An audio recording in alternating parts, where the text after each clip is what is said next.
بسم اللہ الرحمن الرحیم۔ شروع کرتا ہوں اللہ کے نام سے جو بڑا مہربان اور نہایت رحم کرنے والا ہے۔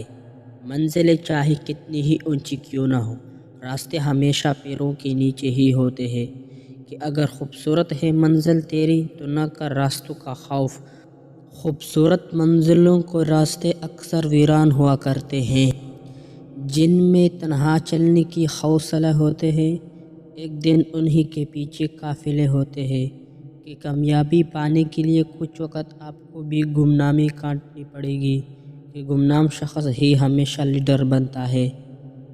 ماضی بدل نہیں سکتا مگر حال اور مستقبل آج بھی ہماری مٹھی میں ہے، کہ کیا ہوا اگر آج تک کچھ نہ بنا کہ بھول کر ماضی تم اب بھی کامیاب بن سکتے ہو۔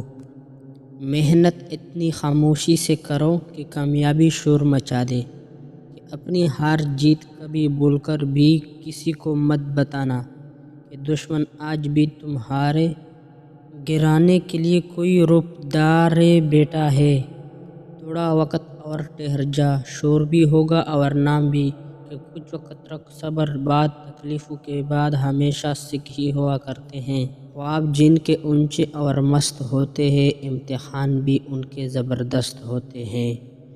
کہ اگر پانی ہے منزل کامیابی کی تو روک کر حوصلہ امتحانوں کا، کہ بعد کچھ امتحان مل جاتی ہے منزلیں ہمیشہ۔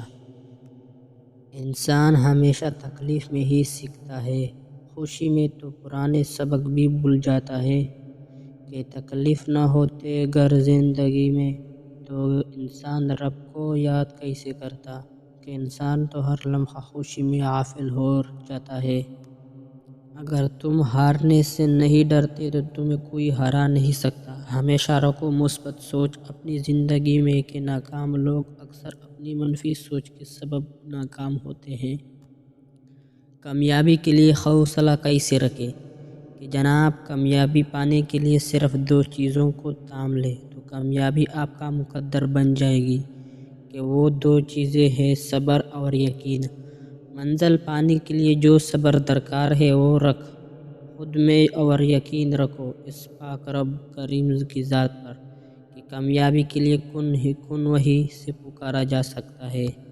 بھروسہ صرف رب کی ذات پر کرو، لوگوں کا کیا ہے چھوڑ جاتے ہیں یا توڑ جاتے ہیں، کہ بھروسہ صرف ذات خدا پر رکھنا، کہ کامیابی تمہیں لوگوں سے نہیں رب کی کریم نے عطا کرنی ہے۔